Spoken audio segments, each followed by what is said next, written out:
Hey there. Welcome back to the channel. They're back. That person who shattered your heart into pieces. The one who made you question everything you thought you knew about love. They're texting you again, and your hands are literally shaking as you read their messages. They say, "I miss you." They write, "I made a mistake." They ask, "Can we talk?"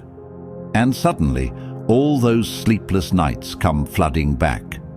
All those mornings you woke up hoping it was just a nightmare. All those times you stared at your phone, waiting for them to reach out. Now, they finally have, and you don't know what to feel. Part of you wants to scream, "Where were you when I needed you?" Another part wants to run straight back to them, because the pain of missing them has been unbearable. Your heart is racing, your mind is spinning, and you feel like you're drowning in a sea of conflicting emotions. But before you type that response, before you agree to meet up, before you let hope creep back in, I need you to remember something. When they left, it wasn't an accident. They didn't slip and fall out of your life. They made a choice. They looked at your tears. They heard your voice breaking. They saw the love in your eyes, and they decided to walk away anyway. You probably begged them to stay, didn't you? You probably promised to be better, to change, to give them space. You probably laid your heart bare and showed them exactly how much losing them would destroy you. And they left anyway. That wasn't confusion. That was a decision. Marcus Aurelius once wrote, "When someone shows you who they are, believe them the first time." They showed you who they are when they chose their comfort over your connection. They showed you who they are when they picked their freedom over your future together. They showed you who they are when they decided you weren't worth fighting for. Today, I'm going to share 7 truths that will save you from making the biggest mistake of your life, giving them another chance to hurt you. These aren't just philosophical ideas. These are life preservers for people drowning in false hope.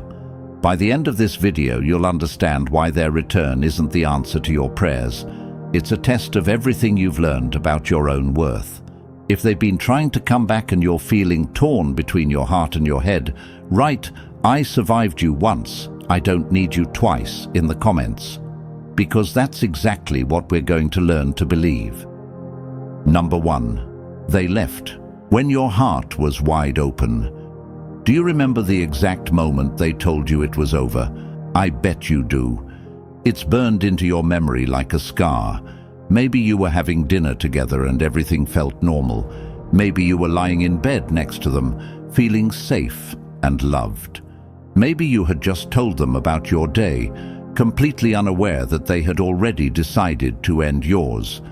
They chose that moment, when you were vulnerable, when you trusted them completely, when your heart was wide open, to deliver the killing blow. They watched you crumble in real time. They saw the exact moment your world fell apart, and they did it anyway. Think about how cruel that timing was. They could have been honest weeks earlier when they first started having doubts. They could have given you a heads up that they were struggling with the relationship. Instead, they let you keep loving them, keep planning with them, keep believing in them, all while knowing they were going to leave. That's not just heartbreak, that's betrayal. They betrayed your trust by letting you invest in a future they had already decided didn't exist. They betrayed your love by accepting it while planning to throw it away. They betrayed your vulnerability by using it against you. The Stoics taught that character is revealed in moments of choice, when they had to choose between your feelings and their convenience. They chose their convenience. When they had to choose between honesty and deception, they chose deception. When they had to choose between staying and fighting or leaving and hurting you, they chose to leave. Now they're back, probably saying they needed time to think, needed space to grow, needed to figure themselves out. But here's what really happened. They needed to make sure the grass wasn't greener somewhere else. They needed to test if they could do better than you. They needed to see if anyone else would love them the way you did. And now that they've discovered that replacing your love isn't as easy as they thought, they want back in. They want to return to the safety of your heart without acknowledging that they're the reason it's no longer safe to open it. You gave them your heart when it was whole, and they broke it. Now they want it back, but it's not the same heart they left behind. It's been through trauma. It's been rebuilt with walls and boundaries they never had to face before. It's learned to protect itself from people exactly like them. Don't let them back into a heart they chose to break. Don't give them access to a love they chose to abandon. Don't open what they chose to close. Your heart survived their departure. Don't let their return undo all that healing. Number 2. Your tears became your strength. Remember those nights when you couldn't stop crying? When the pain felt so intense you thought it might actually kill you? When you curled up on the bathroom floor because the bed still smelled like them? When you had to excuse yourself from work because their memory hit you like a truck? You probably thought you were falling apart. You probably believed you were weak for missing someone who clearly didn't miss you back. You probably felt ashamed of how much their absence affected you. But here's what you didn't realize at the time. You weren't breaking down. You were breaking through. Every tear you cried was washing away the illusion that they were irreplaceable. Every sleepless night was teaching you that you could survive without them. Every morning you forced yourself out of bed was proof that you were stronger than your pain. Every day you chose to keep going was you choosing yourself over someone who chose to leave. Marcus Aurelius wrote, "The impediment to action advances action. What stands in the way becomes the way." Your heartbreak wasn't just something that happened to you. It was something that happened for you. It was the obstacle that forced you to discover strength you didn't know you had. Think about who you were when they first left versus who you are now. Back then, you probably couldn't imagine a single day without them. Now, you've lived months or maybe years proving that not only can you survive without them, you can thrive. Back then, their opinion of you determined your mood for the entire day. Now, you've learned that your worth doesn't require their recognition. All of that growth happened because they weren't there to interrupt it. All of that healing happened because you were forced to do it alone. All of that strength developed because you had no choice but to become your own source of comfort. They're coming back now, expecting to find the same broken person they left behind. They're expecting to find someone who still needs their validation, someone who's been waiting for them to come back and fix everything. They have no idea that you already fixed yourself. Your tears didn't make you weak. They watered the seeds of your independence. Your pain didn't diminish you. It refined you. Your heartbreak didn't destroy you. It reconstructed you into someone who doesn't need them anymore. Don't let them back into a life you built without them. Don't let them interrupt the peace you fought so hard to find. Don't let them undo the progress that their absence made possible. You cried enough tears over someone who didn't deserve them. Don't cry more by letting them back in. Number 3, they're counting on your loneliness, not your love. Let's be honest about something that's hard to admit. Since they left, there have been moments when you felt incredibly lonely. Moments when you missed having someone to share your day with. Moments when you wanted to text someone about something funny that happened, and you realized they were the person you used to text. Moments when you went to bed wishing someone was there to hold you. That loneliness is normal. It's human. It's proof that you have a heart capable of deep connection. But they're banking on that loneliness to cloud your judgment. They're hoping that your desire for companionship will override your memory of why you're alone in the first place. They're not coming back because they've realized you're the love of their life. They're coming back because they've realized that finding someone else who loves them the way you did is harder than they thought. They're not returning to you, they're returning to the comfort, security, and unconditional love you provided. Think about the timing of their return. Did they reach out right after you posted something happy on social media? Did they contact you after hearing through mutual friends that you were doing well? Did they show up right when you were starting to feel genuinely okay without them? That's not a coincidence. That's strategy. Epictetus taught that we suffer more from our opinions about events than from the events themselves. Your opinion that you need someone to be complete is what they're exploiting.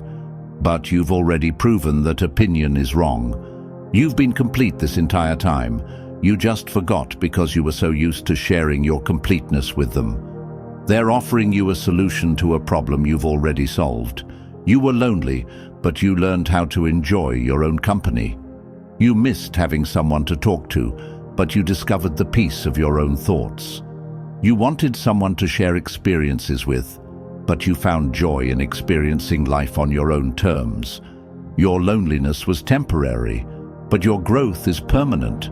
Your sadness was seasonal, but your strength is lasting. Your heartbreak was situational, but your healing is foundational. Don't trade permanent progress for temporary comfort. They're hoping you've forgotten that you were lonely in the relationship too. Lonely for genuine affection, lonely for real commitment, lonely for someone who chose you every day instead of looking for reasons to leave. Don't let current loneliness make you forget past loneliness that was so much worse because it happened while you were with someone who was supposed to eliminate it. You've learned to be alone without being lonely. Don't give that power away to someone who made you feel alone, even when you were together. Number 4, you know how this story ends. Here's the most painful truth of all. If you take them back, you already know how this story ends. It ends with them leaving again. Maybe not tomorrow, maybe not next month, but eventually when staying gets difficult again, when commitment requires sacrifice again, when loving you demands more effort than they want to give, they'll leave again. You know this because they've already shown you who they are when relationships get challenging. They're not someone who stays and fights. They're someone who runs when things get complicated. They're not someone who works through problems. They're someone who abandons ship the moment they see stormy weather. The most heartbreaking part is that you can see it coming this time. You can imagine the exact moment when they'll start pulling away again. You can predict the conversations where they'll start creating distance. You can foresee the day when they'll tell you they need space again, they need to think again, they need to find themselves again. Marcus Aurelius wrote, "Very little is needed to make a happy life. It is all within yourself, in your way of thinking." You've learned this lesson the hard way. You've discovered that happiness doesn't require their presence. But if you take them back, you'll be choosing to unlearn that lesson. You'll be choosing to make your happiness dependent on someone who's already proven they're unreliable. Think about how exhausting it would be to love someone while constantly waiting for them to leave again. Think about how draining it would be to invest in a relationship while knowing that your investment isn't secure. Think about how painful it would be to open your heart to someone who's already shown they're willing to close it. You'd spend every disagreement wondering if this is the one that makes them leave. You'd spend every quiet moment wondering if they're thinking about leaving. You'd spend every day walking on eggshells, trying to be perfect enough to make them stay, knowing that your perfection wasn't enough the first time. That's not a relationship. That's emotional prison. That's not love. That's anxiety with company. That's not a second chance. That's a prolonged goodbye. The definition of insanity is doing the same thing over and over again and expecting different results. Taking them back is the definition of insanity. They haven't changed. The circumstances that made them leave haven't changed. The only thing that's changed is that they've realized leaving you was harder than they expected. But that realization doesn't make them a different person. It just makes them a person with regret. And regret isn't the same as transformation. Regret isn't the same as growth. Regret isn't enough to build a future on. You already lived through the ending of this story once. Don't choose to live through it again. Number 5. They want your forgiveness without your healing. There's something they want from you that's even more valuable than your love. Your forgiveness. They want you to absolve them of the guilt they've been carrying since they left. They want you to tell them it's okay that they hurt you. They want you to make their conscience clean again by pretending their actions didn't have consequences. But here's what they don't want: to deal with those consequences. They don't want to work through the trust issues their departure created. They don't want to address the abandonment fears they triggered. They don't want to acknowledge the trauma their leaving caused. They just want to skip over all of that and go back to the way things were before. They're asking you to pretend that their absence didn't change you. They want you to act like the months of pain, the nights of crying, the days of questioning your worth never happened. They want access to the person you were before they hurt you, not the person you became after they left. The Stoics believed that we grow through adversity, not despite it. Your growth since they left isn't something to be ashamed of or hidden. It's something to be proud of and protected. You've developed boundaries they never had to respect. You've built strength they never had to acknowledge. You've found peace they never had to maintain.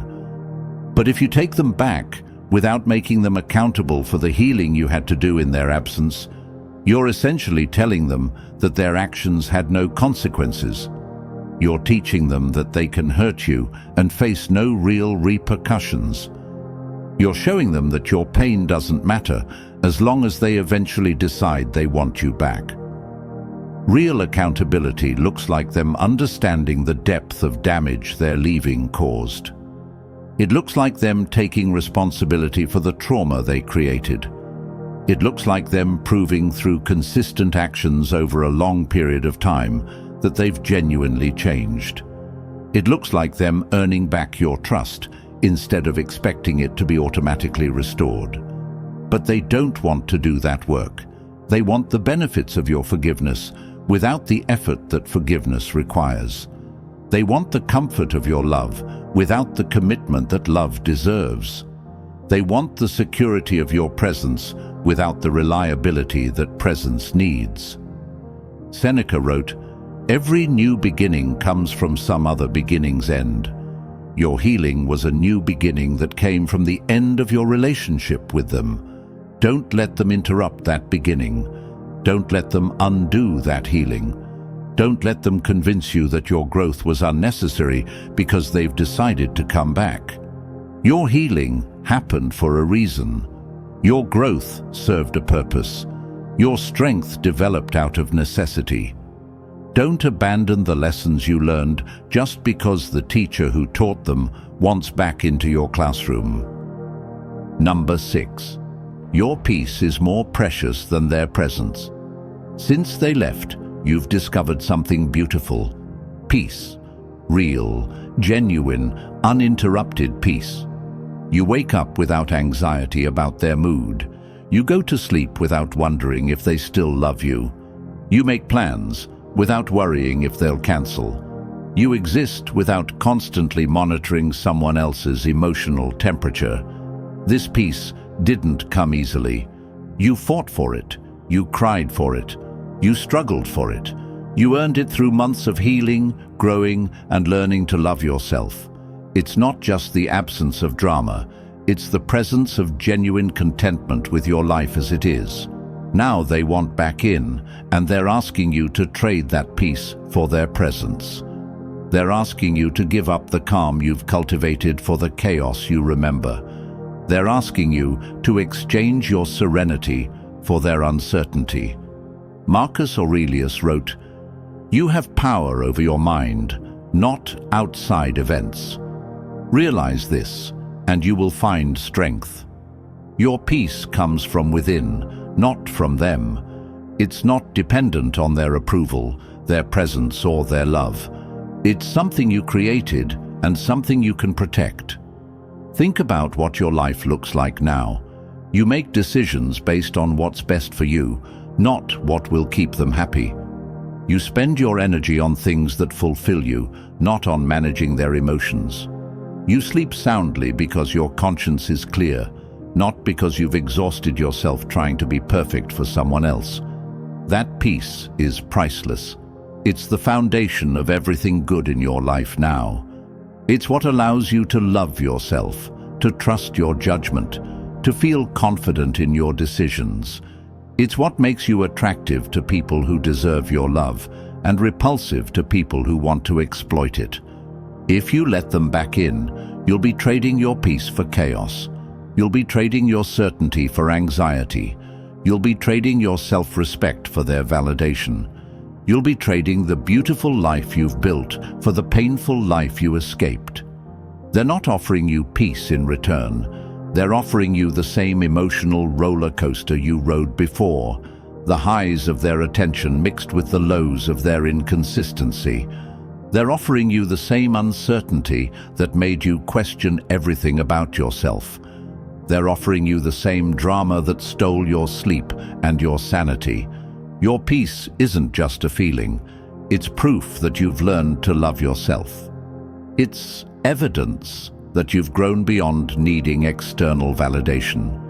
It's confirmation that you've become someone who values internal harmony over external chaos. Don't give away what took you so long to find. Don't trade what's truly valuable for what's merely familiar. Don't sacrifice your peace for someone who never appreciated it when they had access to it. Number 7, you are not their safety net. Here's the hardest truth to accept. You are not their first choice. You're their safety net. They didn't come back because they realized you're irreplaceable. They came back because they realized replacing you is difficult. There's a massive difference between those two things. They spent months or years trying to find someone better than you. They explored other options, dated other people, convinced themselves they could do better.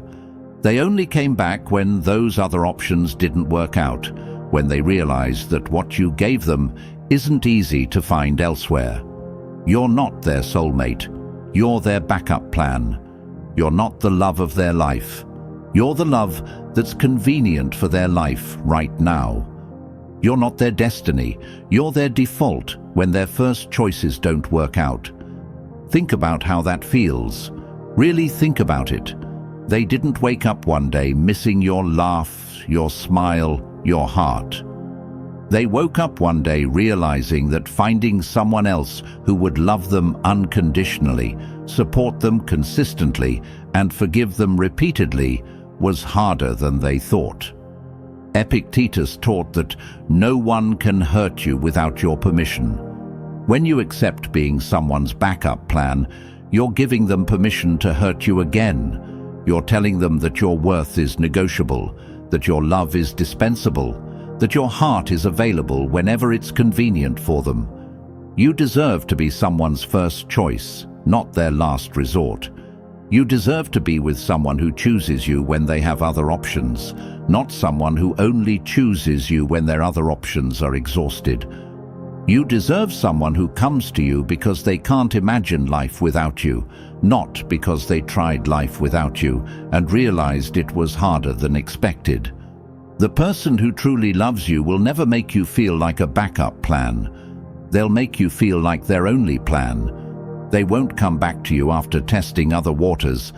They'll stay with you because they never want to lose you in the first place. They're asking you to accept being their safety net, but you've learned to be your own safety net. You've learned to catch yourself when you fall. You've learned to comfort yourself when you're sad.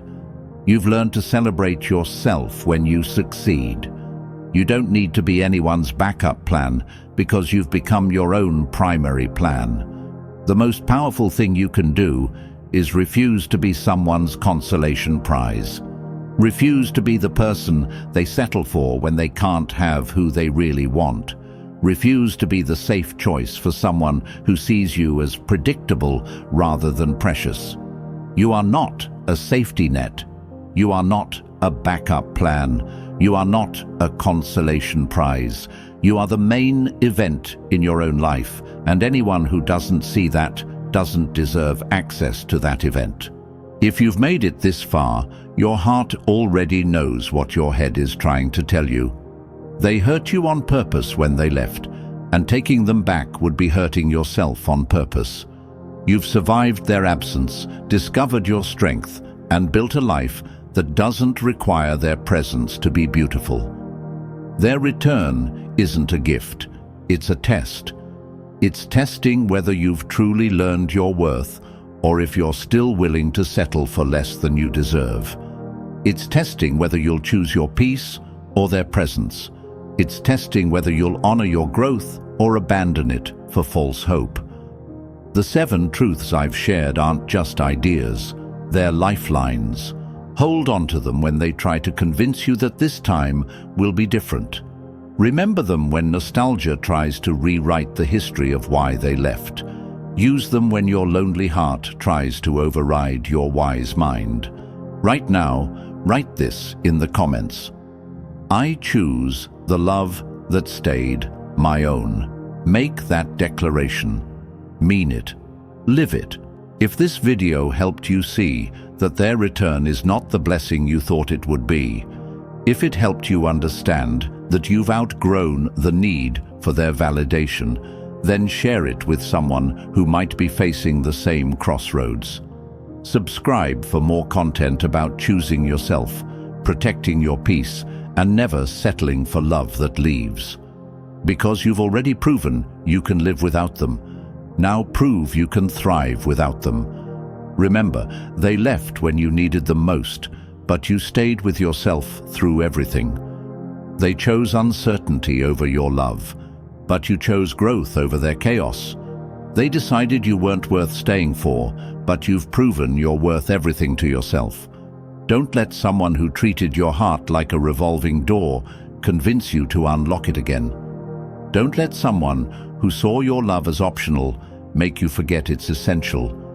Don't let someone who chose to leave once get the chance to leave twice. Your future is bright, your peace is precious, and your heart is healing. Don't let them interrupt any of those things. Choose yourself. You've earned it.